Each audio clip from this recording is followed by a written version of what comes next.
Hi guys, can you see me, hear me clearly? Yes, ma'am. Awesome. Great. So let's begin our session for today. Keep your back and neck straight and very gently close your eyes. Sit in any comfortable posture.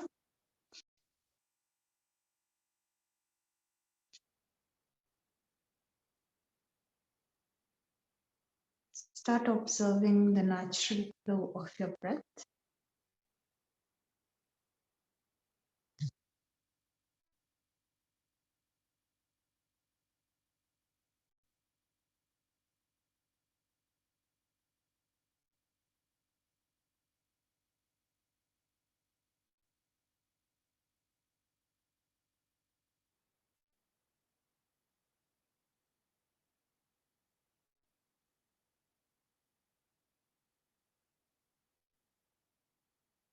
Slowly shift the attention to your posture. Make sure that you are correctly aligned.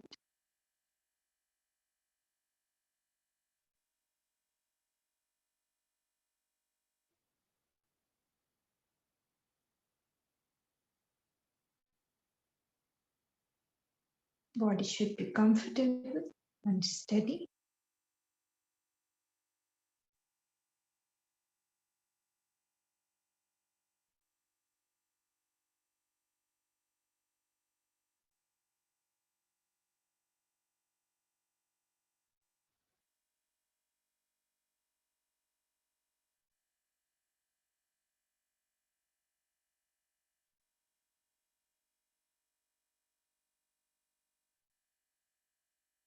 Gently come back to your breath.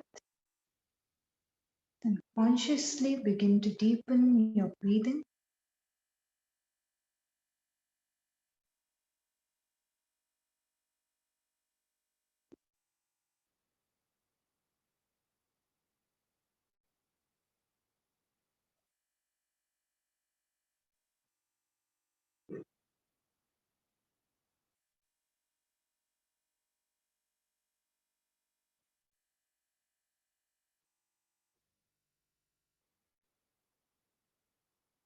Use the breath to relax the mind.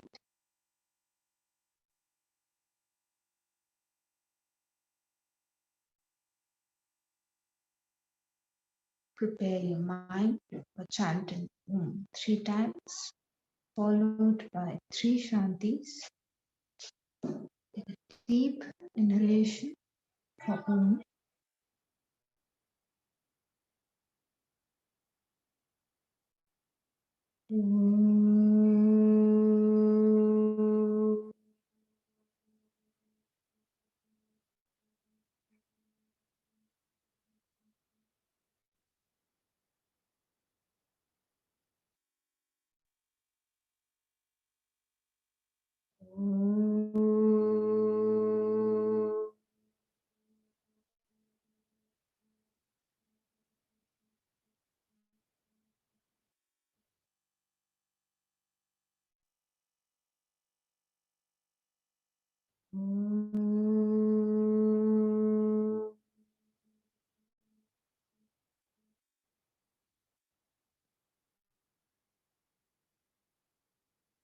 Shanti, Shanti,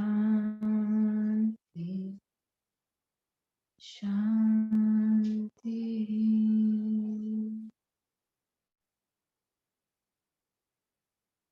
Observe the vibrations.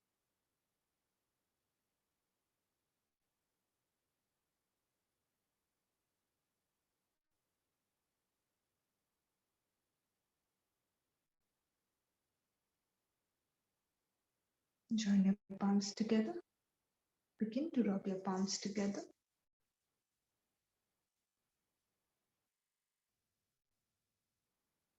Keep the palms on the eyes. Very slowly, while blinking and looking at your palms, begin to open up your eyes and come back with a big smile. Namaste, everyone. Let us begin today's session. So today we are going to again discuss a very important text of yoga, which is Bhagavad Gita. And again, um, this text not only like is an important text of yoga. This is this is a very important like guideline on how to lead your life, right? So in modern times, you will see a lot of people, they are reading Bhagavad Gita and they are trying to, whatever area of their life that needs, the correct management they that requires their attention. They are reading Bhagavad Gita and they are applying what is written in Bhagavad Gita in order to navigate through those things. Even in the corporate world these days, there are specific workshops which are given on the teachings of Bhagavad Gita and how it can help a person in their workspace, right? So, first of all, Gita or Bhagavad Gita, this is just a short form of the original name of the text. So, originally, the name of the text is Srimad Bhagavad Gita Upanishad. Okay.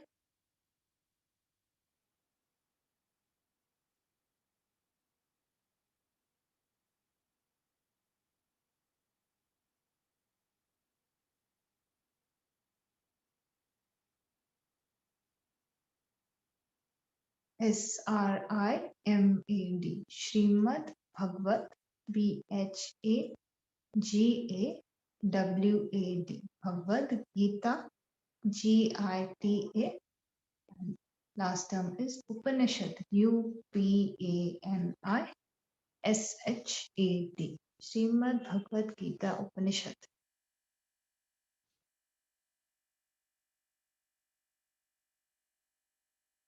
Right? And what is in the text? It's like from the title only. If you read the full title, you will understand. So this is the song sung. So Geet is song, right? So Gita, right? So it's the song sung by the God, right? The divine on the reality, the universal reality or the truth, right? So Sanskrit is already a very melodious language, right? And Lord Krishna, he sung this like text, right? So, and it is in conversation format, okay? So the best part about this text is that it is in conversation format. So whenever you have a very productive conversation with someone, right, where you gain a lot of insight. So it's generally not in a one like you know we gain more out of an interactive session. So like when you guys practice something and then you come and you ask doubts, right? So the session becomes more productive for you. Why? Because you experienced something, you practiced it, and while you were practicing, you had some doubts, right? And when you clarify those doubts, then the practice becomes more like relatable for you, right? So in that same way, this text is in conversation format. So whatever questions were coming up, immediately Lord Arjun, he was asking the questions, and Lord Krishna, he was answering the questions, right? So you get immediate response also to your queries, which helps you. So you don't get stuck in a particular place or a particular stream of thoughts, right? You practice, you understand, and then you clarify everything. Wherever you get stuck, you clear that obstacle, and which helps you to practice even more, right? So the two main characters of this, like, there are total four characters when you read Bhagavad Gita, but two main characters are Arjun.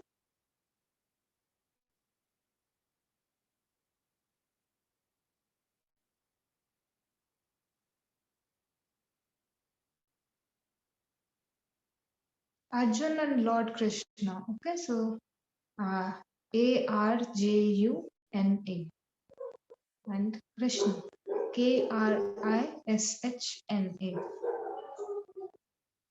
These are the two main characters, right? I will tell you a little bit more about the other two characters also. So, uh, But coming back to the title first, I will elaborate a little bit more on the title. So you would see that the word Upanishad has been used over here, right? So when you the importance of the name uh, is a lot, right? Because generally you would have seen Srimad Bhagavad Gita also you would have heard of, or Bhagavad Gita or only Gita. But this term Upanishad, this gives the this highlights the importance of the text, right? So according to a lot of sources, there are 108 Upanishads, and some sources believe that there are more than 108 Upanishads, right? And Upanishads are in story format only, but there are so many in number that it is hard to read all of them. And when it comes to the Upanishads, it's not only about reading, right? It's also about understanding that thing. So suppose you happen to read all of them, but did you understand? Because all of these texts, they are leading you to what? Implementation and your own experience, right? So even if you have read, maybe you did not understand, right? Each and every Upanishad that you read, right? So if you are living a normal life, if you don't have the time to read so much, right, or give such a deep thought to all the things that you read, then Bhagavad Gita is for you. It's for a normal person, like for everybody else also, but especially for a normal person, Bhagavad Gita is a very, very important text because it is the, सार जिसको कहते हैं. So all the Upanishads, whatever they are trying to teach, their main teachings are, captured in Bhagavad Gita. Okay, so you don't have to read all the Upanishads. You can just read Bhagavad Gita in order to understand what all the Upanishads are trying to say and what they are trying to lead you towards. Right? There are a lot of instances where people do not even understand Bhagavad Gita. Okay, so right now I'm not even talking about understanding it.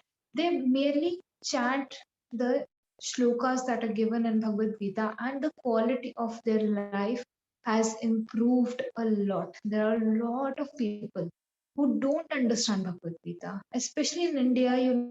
Earlier all of these texts, they were passed down by word of mouth. So suppose my parents used to chant something, so if I sit with them, so I begin to connect with those mantras or whatever they're chanting. So in that same way, Bhagavad Gita was also passed down like this only, right? So people, they know the entire text, right? They can speak the entire text, but maybe they don't know the meaning, right? But you don't have to know the meaning also. If you get the chanting correct also, it has like drastically shifted the life of people, right?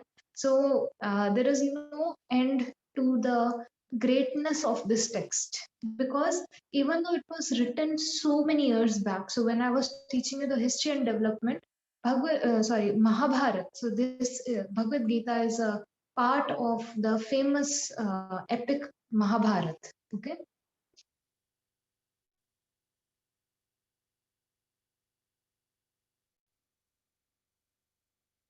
Mahabharata.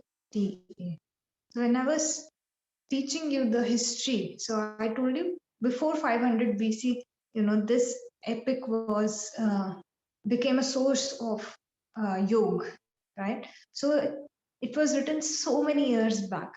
But even if you read it today, it will fit into your life and you will find the relevant answers you are looking for. What is the correct way of leading your life? In our schooling system, we are taught so many subjects, but we are never taught what is the right way to sit, what is the right way to eat, what is the right way of dealing with the situation. So you will see, people, they grow very, very old, but still they don't know the correct way of dealing with things, right? Sometimes you will meet a lot of people who have studied a lot, who have so many degrees, right? PhD, everything is there. But what is, why are they still unable to navigate through life? Because the life skills are not emphasized upon, right? And Bhagavad Gita acts as that source. All right. So I would highly recommend that if you have created a bucket list for your life, then you should add this text to that bucket list, and you should definitely add that you're going to read the entire text at least once. Okay, so it will, as you go through the experience of reading it, you yourself will realize, how you can improve the quality of your life. Okay, so this text, I'll give you a little bit background, like how do we reach this text. Okay, so I told you this is a part of Mahabharata. Okay, so it's a very famous epic in India, and I'll just tell you the story from the very beginning. Okay, so there were two brothers. Okay, and they were both kings. Okay, so one was Pandu and one was Dhritarashtra. Okay, so there were two main characters. Okay, don't confuse yourselves too much in the names, but just understand how the entire story developed. Okay, so two kings were there, two brothers, and they had their own kingdoms, their areas, right? And both of them, they had sons, right? So both of them, they had children. So Pandu had 5 children, okay, and they were famously known as Pandavas. And Dhritarashtra, he had 101 children. So 100 of them were male, and he had one daughter. Okay, so 100 sons and one daughter. So the 100 sons together combined, they were famously known as the Kauravas. Okay, so Pandavas and then Kauravas. Okay, now Pandu, this father of the Pandavas, he passed away at a very when they were very young. Okay, so what Dhritarashtra did was he took the Pandavas under his guidance. Okay, so the Pandavas lived with the Kauravas. They grew up with the Kauravas. They, studied with the Kauravas. Everything was, done with the Kauravas, right? So the Pandavas, they were naturally very, very gifted and talented. Okay, so whatever was being taught, they were at the top of the things. Okay, so suppose archery, so they were very, very good at all of these things, their dedication and their talent, both of the things they had. They also had the talent, and then they showed proper dedication also towards development of their skills and the attaining the knowledge. So what happened was, what generally happens, right? So the Kauravas are very, very jealous of the Pandavas, right? So the chief of the Kauravas was Duryodhan. All right, Duryodhan is a very important name. Okay, so eventually, as they grew up, what happened was they came to a decision that the Pandavas and the Kauravas, they were again going to rule their separate areas. They're going to live away from each other because there was so much friction, right? So Duryodhan was very, very jealous, right? So what he did was, on the advice of his uncle Shakuni, right? He invited one of the Pandavas, Yudhishthir, for a game of dice. So Yudhishthir was very, very fond of gambling and all of this. So Duryodhan, Shakuni, he knew this thing. So he asked Duryodhan to invite him for a game of dice. Okay, so sorry, Yudhishthir for a game of dice. So Yudhishthir came, and they conducted a few rounds of this game of dice, right, where Duryodhan cheated Yudhishthir. All right. So at the end of it, Yudhishthir put everything at stake. All right. And finally, after a lot of conflicts, we will read a lot of stories in between also. I will not focus on that because we need to come to Bhagavad Gita, how Bhagavad Gita starts. Okay. So finally, this decision was made after everything had happened, that Duryodhan said that all the Pandavas, they are going to go in exile for 13 years. Okay. So all the area under the Pandavas, Duryodhan was going to rule all of that area. It was going to be his kingdom, and for 13 years they will go in exile. They will go live in a forest, right? And he said that out of this, 12 years are normal. Okay, so 12 years of normal exile, but the last 1 year they have to go incognito, right? So they should not be discovered by anyone. All right. And if they get discovered by anyone in that 13th year, all the 12 years they were gone in vain. All right. So it would not count. Okay. So now when the Pandavas, they went in exile. So what happened was the Kauravas again and again created a lot of obstacles. Again, you will find a lot of stories around this as well. And especially in the last 1 year, they tried to, create as many obstacles as possible. But somehow the Pandavas, keeping all the conditions, they fulfilled their 13 years of exile. Okay.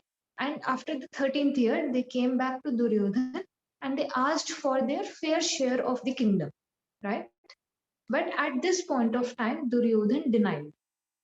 All right. Duryodhan said that I'm not even going to give you a little bit of area, not as much as the area covered by the tip of the needle. So his ego was so high that he said, मैं इतना भी area नहीं दूंगा, right? I will not even give you this much portion. So at this point of time, because there was no solution that could be seen, so it was becoming more and more clear that a war had to be conducted, right, in order to gain their rightful place in the kingdom. So it was eventually decided. So again, a lot of things happened in between. Again, you will find a lot of stories. But finally, this decision was made that the war is going to get conducted where Kauravas and Pandavas are going to be on opposite sides and they're going to fight, all right, for the kingdom. So when this thing was decided, both Duryodhan and Arjun, they, like Arjun representing the Pandavas, Duryodhan representing the Kauravas, both of them decided that they will go to Krishna. So Krishna was the ruler of a place called Dwarka at that point of time, and they went to him for, like, overall the decision making, right? So they went to Krishna for help. They went together, right? So when they entered Krishna, the kingdom of Lord Krishna, they like Arjun was always a very big devotee.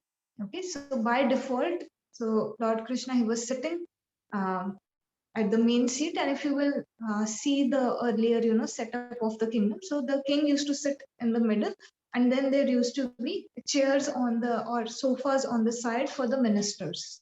Okay, so and the closer the minister sat to the king, the more important they were.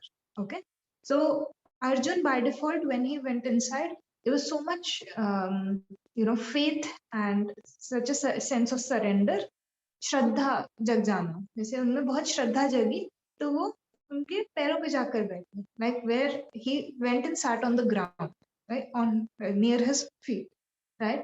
And Duryodhan, because he had a very he was also a king, so he had this, if a king is coming to another kingdom, he should also be treated equally, right? So he went and sat on the at the place closest to Lord Krishna, right? So where the ministers used to sit, the closest place he took and he sat over there, right? So by default, Lord Krishna, he was meditating. So by default, when he opened his eyes, he saw Arjun first, right? And then he saw Duryodhan. मेरे सामने कोई होगा, जैसे आप लोग सामने हो तो आप पहले दिखोगे, फिर कोई साइड से अगर आएगा तो मुझे बाद में दिखेगा, right? So in that same way, this thing happened.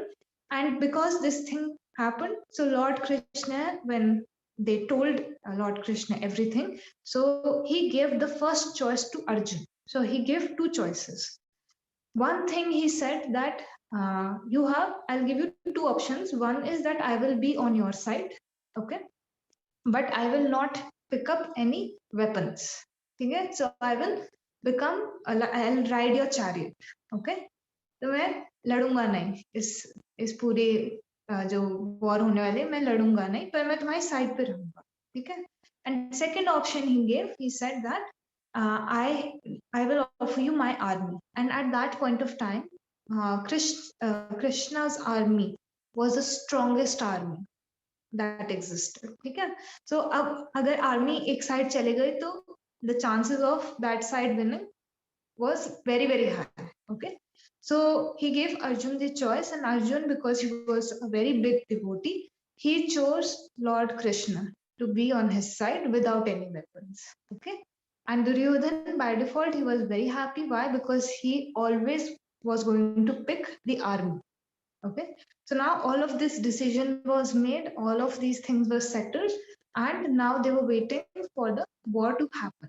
Okay, so in between this decision making and the war, Krishna himself, he knew that if this war was going to take place, there was going to be a lot of destruction, right? So as a way of peacemaking, he went to Duryodhan. So Duryodhan was placed in Hastinapur. It's a place right now also, if you see, it's a place in Uttar Pradesh in India, right? So he went to Hastinapur, and he, went to make a request that don't go for this war. इस चीज को रोक दो, मतलब you have the choice. Okay, so when he was trying to convince and he was trying to negotiate, so he said, okay, just give us 5 cities. So Duryodhan said no. Then he said, okay, give us 5 villages. Okay, don't give us so much, give us 5 villages. The Pandavas, they will fulfill their responsibilities, they will live their life, and they'll have some area to rule over. Now, earlier Pandavas had a very big area. If the entire area was divided between two kings, means Pandavas had a very large area. But Krishna said that I will talk to them. You agree on giving us 5 villages only. At that point of time, again, then he said, okay, give us 5 houses. Okay, so now he was negotiating more and more so that the war could be avoided. So again, Duryodhan said, no, I'm not going to give you even 5 houses from my kingdom, right? And when he was when this conclusion was finally made that Duryodhan is not going to give any part or any portion of the kingdom, Lord Krishna, he began to leave. Okay, and as soon as he was going to leave, Duryodhan knew that he was going to be a very very big asset to the Pandavas, right? So he tried to capture him, right, at that point of time. And at that point of time, Krishna came in his real, असली रूप दिखाना. So who he really was, right? उन्होंने अपना असली रूप दिखाया. और if you are if you understand Hindi or if you read Hindi, then there is a very famous poem on YouTube called Krishna ki Chetavni, right? You should really listen to that poem. That poem is actually covering what happened at this point of time, right? When Duryodhan tried to capture Krishna.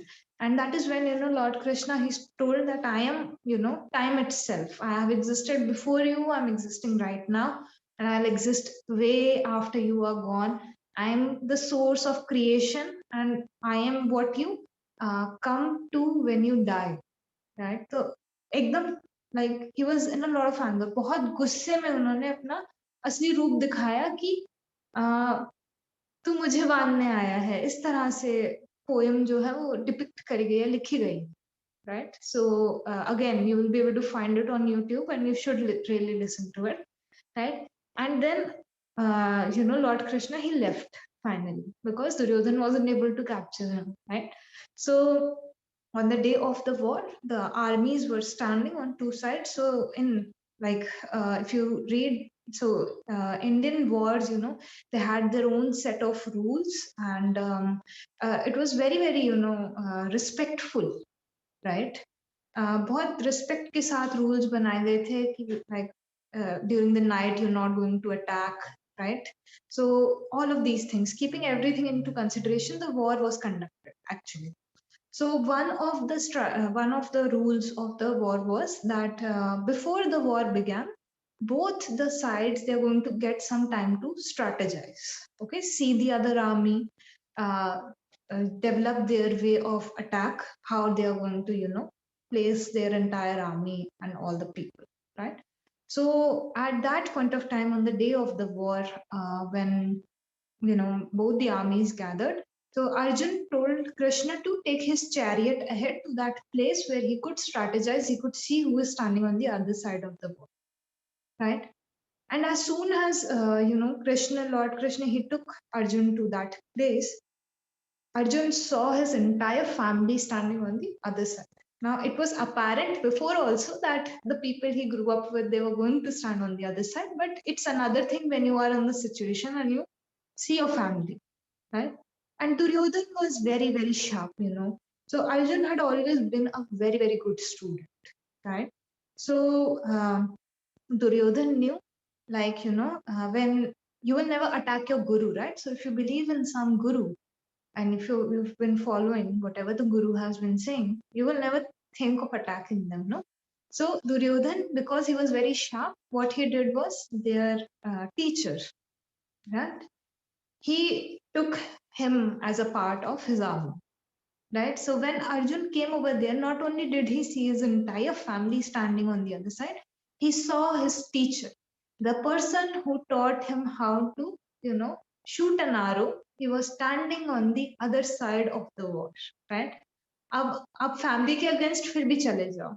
Like in old tradition, you might just go against your family, but guru you never went against. Guru के against कोई शिष्य आज तक मतलब नहीं जाता था. इतना ज्यादा रिस्पेक्ट होता था because the students used to live with the guru, and more than their parents, they used to grow up with the guru, right? So when he saw Dronacharya standing on the other side, he completely said that he completely gave up.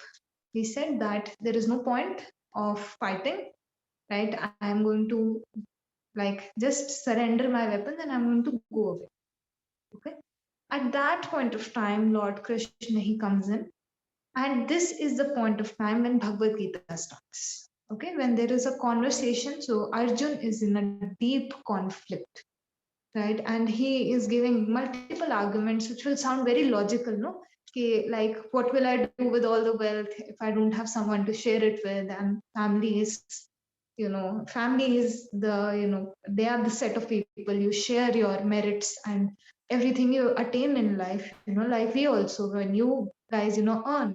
So what you do, first thing, what do you do? First thing I did with my first salary, I got everybody in my home something, right? Something that they wanted, right?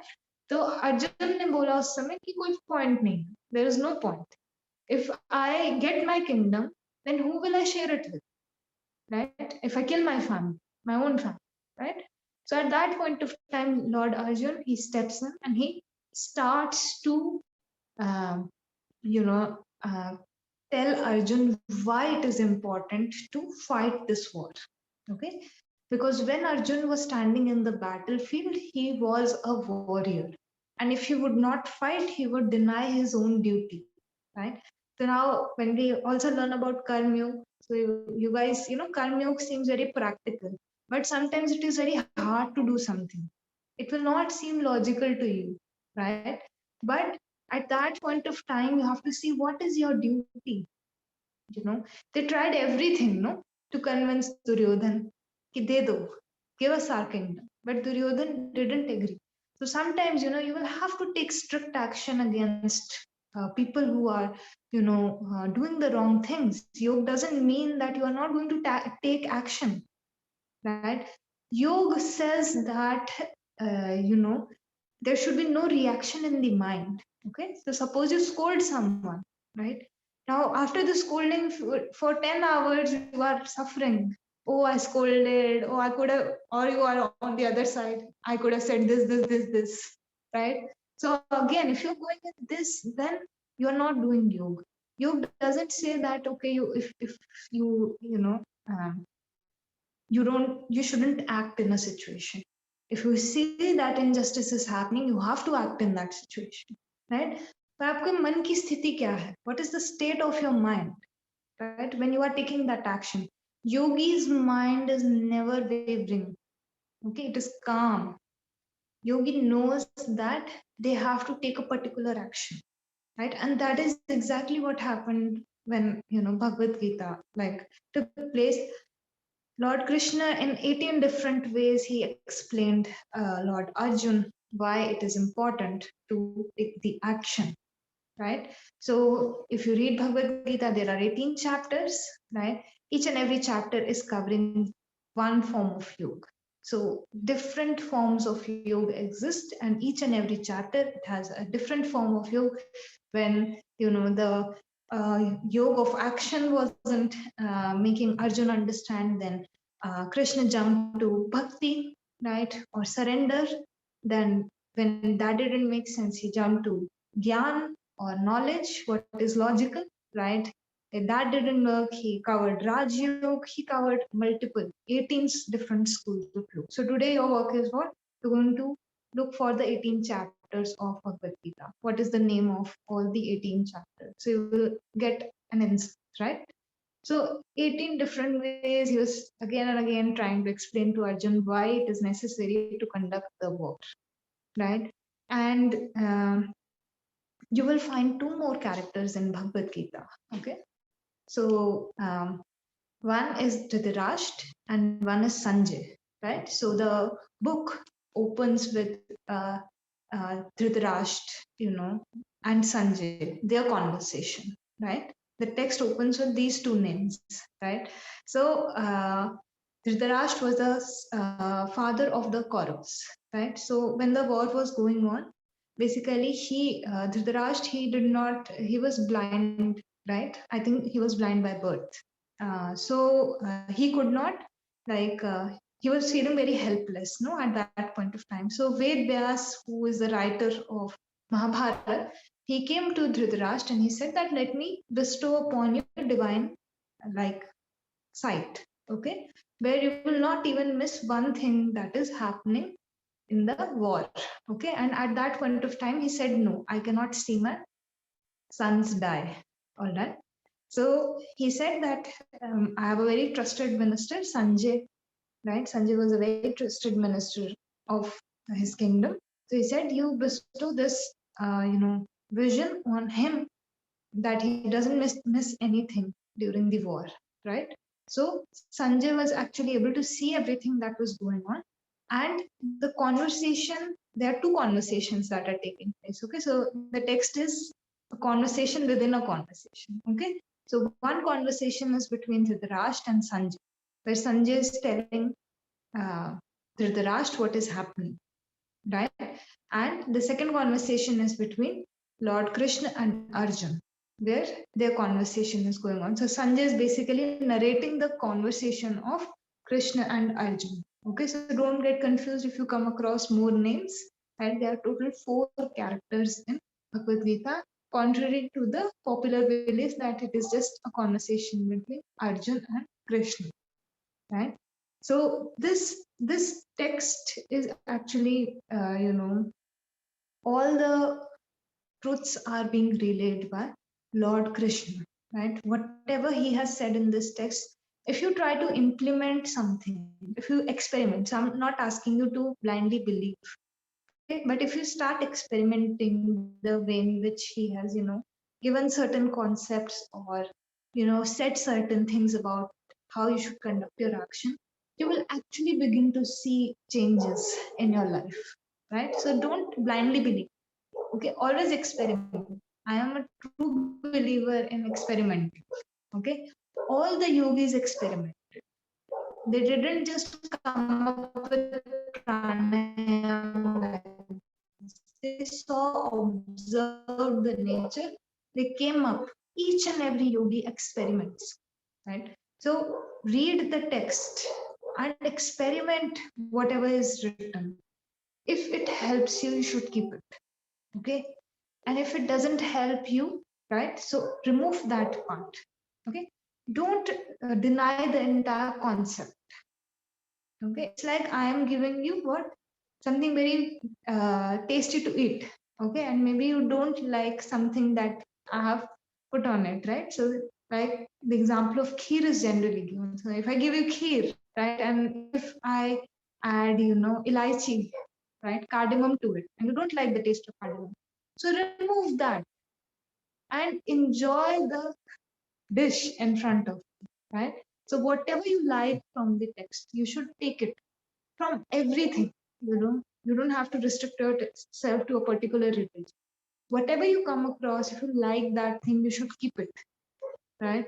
And whatever you don't like, you can put it aside, follow the rest. Never ever throw all of the information away. Knowledge never goes waste. Okay, in life, knowledge is one thing which will never go in vain. All right, but you have to also work on the implementation, right? So Bhagavad Gita is the direct way. Okay, it is directly telling you how you can implement. Right? Upanishads you read, will read this thing, that thing, you get confused. Bhagavad Gita is like straight to the point. Okay, what you can do. So Lord Krishna is generally seen as, um, the higher mind, the higher intellect, right? So your intellect, buddhi jisko kehte hain, right? He is seen as the intellectual mind, which knows what is right and wrong, right? But the lower mind, the mind which is influenced by the senses, right? It gets, pulled towards the sense object. So Arjun represents the lower mind. Okay, so it's a conversation. It is also seen as a conversation between the higher and the lower mind. There's a talk that is going on. ये ठीक है, ये ठीक नहीं है, ये करना चाहिए, नहीं करना चाहिए. Alright, if you have to do, how you have to do it, what is the right way. If this is your personality, you can go ahead, do this. So when we cover the schools of yoga, I will tell you, what personality, which school of yoga suits which kind of personality also, right? So you don't have to force yourself. So he took 18 different, he showed Arjun 18 different ways. ऐसे नहीं पसंद आ रहा, ऐसे कर लो. ऐसे नहीं पसंद आ रहा, ये कर लो. But karo, right? And by the end of the text, Arjun, he devotes himself to Lord Krishna, right? So gurus also change. So Lord Krishna, by the end, he says that now I am your guru. Devote yourself to me, surrender yourself to me, right? And do the action. Don't worry about the result. Don't worry, is it right or wrong? Our mind is generally stuck in duality in that, right? So you will see, acha hai, bura hai, right? You will always go towards right and wrong. Yeah, but as you live your life, you see there is no right and wrong, right? So from the beginning, you have been told this is right, this is wrong. Society sets some standards, right? If a particular standard was so universal, then according to culture, it will not change, right? But it changes for most of the things that our society says they are right or they are wrong. If you go to some other culture, they will change, right? And one culture, maybe like consumption of alcohol, they do it with their meals, right? They have their own scientific belief behind that. And if you come to our traditional culture, it's considered to be really bad, right? But if it was that universal, right, then this thing would remain same for everyone, no? Right? So our mind is generally stuck, is created by the environment around us, right? But as you begin to do yoga, you see there is no right and wrong. You choose something. You can never have the correct amount of information to say that this decision was right or this decision was wrong. You choose a path on whatever understanding you have, and then you make it right for yourself, right? That is how you navigate through life. And this text is definitely going to help you in all the aspects of your life, right? So after you complete your course, or even right now, if you have access, you will find Bhagavad Gita. It's very, very cheap, 20, 30 rupees. You will get a book, very thin, small book, right? And only you just need, initially for a beginner, I would say, read the entire text and just read the translation. So already it is in shlok form. Shlok is the easy language. Okay, shlokas are very easy. Sutras, I told you yesterday, are coded language, but shlokas are very, very easy, right? And you will find again Gita Press, I told you yesterday also. So Gita Press has a lot of versions of Bhagavad Gita, only with Hindi translation, with Hindi and English translation, whichever language you are comfortable with, you can go ahead and buy that. And I would highly recommend, if you are a person who can read Hindi, you should go for the Hindi translation, right? Because the depth of the words, the emotion that the Hindi word will capture, English isn't able to capture that. Okay, So guys, go and get this text, right? Before Patanjali, like I would say priority list should, in your priority list, Bhagavad Gita should be above and then Patanjali should come in. Because Patanjali, it really requires you to put in a lot of mind, right? But Bhagavad Gita, it's so simple. And all you have to do is so simple. We don't need something to make our mind more complex. We need something that makes our mind simple. ये है और ये नहीं है. This is yes and this is no for me, right? All the confusion comes in the complexity of the mind when you start considering other factors. अच्छा उस situation में ऐसा हो गया, उस situation में ऐसा हो गया. पर क्या है? You are looking for a very simple answer. In your life, for most things, you are only looking for a simple answer. But every information that you acquire, it's complicating that thing. So Bhagavad Gita will help you to simplify, to see more objectively what is happening. Any doubts so far? Ma'am, I just wanted to ask that, as you said, I did actually start reading Bhagavad Gita a long ago. So the thing is that I started it and it was in the form of like sloks and their explanations. So I found it really difficult to understand and catch up at that point of time. So that's the reason I started this another book which has been written by Devdutt Patnaik, and it is like a paraphrased form of Bhagavad Gita. So is it all right that if I read that book right now? I've been reading it. I've been reading this book for quite some time now. So I was thinking that if I understand this paraphrases first and then go to the original version of Gita, then is that all right for me to do that? Yeah, of course. Whatever suits you guys. I'm just telling you you know, it's easier to, like in my experience, it's easier to cover the text, like the original text is given and then just the translation. So you don't have to go very deeply. So right now you're trying to understand Gita more deeply. I'm saying just read it once. So when you read a book again and again, you get more understanding of that book, right? So if you read the shlok and then the translation, it will become easier for you to capture. If the complicate करने की need नहीं है, it's very simple. It just has what 700 verses in it, right? So एक बार जल्दी से पढ़ लो, like एक बार जैसे नजर से निकाल लेना जिसको कहते हैं सारे chapters को. तो क्या होगा इस चीज से मतलब why I'm saying this thing I'll tell you. So generally क्या होगा, आप एक एक चीज पे stick करना चाहोगे, आप उसको absorb करना चाहोगे, ठीक है? I'm asking you to change your approach on this for a little bit, right? क्योंकि आपने कभी entirely नहीं पढ़ा उस चीज को. तो क्या है, आप एक ही चीज पे आपका माइंड जो है फैसिनेट होके it will get stuck. वो आपको आगे बढ़ने से रोके. So maybe because you were earlier also trying to read, maybe it was very hard to digest at that point of time whatever was written. So again you stopped, then you picked up another book. So क्या है, आप अपने effort को nullify कर लोगे इस चीज को करके. अपने कॉग्निशन को साइड रख दो, right? Whenever you read a book, empty yourself first. अपनी कॉग्निशन को साइड रखो और एक बार पूरा टेक्स्ट पढ़ लो, जस्ट ट्रांसलेशन. समझ आ रहा है नहीं आ रहा, बस जो लिखा है उसको वैसा का वैसा पढ़ो. Then by the end of it you will understand, okay, this chapter I really liked, out of all एक बहुत पसंद है. So then the depth that you were reading, like the kind of depth you were giving to the text from the beginning, right? वो उस एक chapter को देना फिर, right? Whichever one you like. First you need to try all the flavors of the ice cream, right? And then you order the one that you really like. बड़ा scoop तो उसी का लेते हो, right? So in that same way, Bhagavad Gita will give you variety. It will expose you to a variety of yoga, right? The different approaches, and then you choose the one you like the most, and then you go in depth about it. That is the approach that I have tried. So I'm just sharing that with you. आपका अलग हो सकता है way of thinking, right? But you need Thank to you.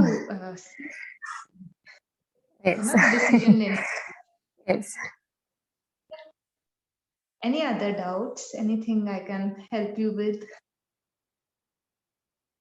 No? All right. So the book that I'm saying, it's Like if you buy the book of Gita Press Gorakhpur, it's I think pink in color or yellow. So current version is yellow covered. Which I think it's for 30 rupees. Yeah. 20-30 rupees. It's for English Hindi both translations you will find in the same book. So you guys can go ahead and buy that. And tomorrow I will talk a little bit more about the text. I'll give you some detailing, but your work for today is to write down all the 18 chapters in your whatever place, in whatever book you are or diary you are maintaining your notes. Write down all the 18 chapters then. All right. So let's close today's session. Yeah. Sit comfortably. Keep your back and neck straight.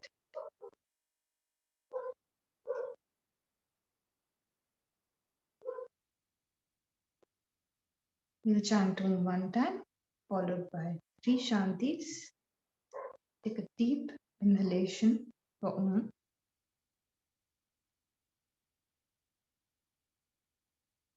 Om.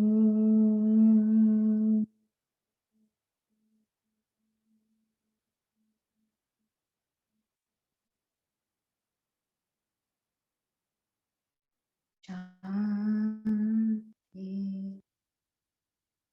Shanti. Shanti.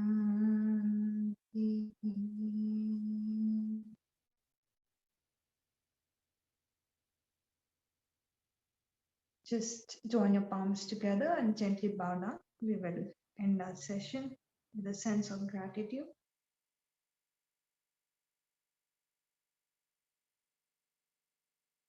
Begin to rub your palms together.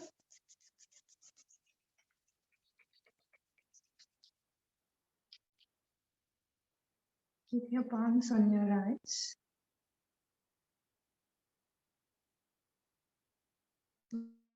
While blinking and opening your arms, open up your eyes. Come up with a big smile. I will see all of you tomorrow. Oh, in the afternoon for your time class. You have the afternoon class right now. So take care, guys, and bye-bye. Thank you, ma'am.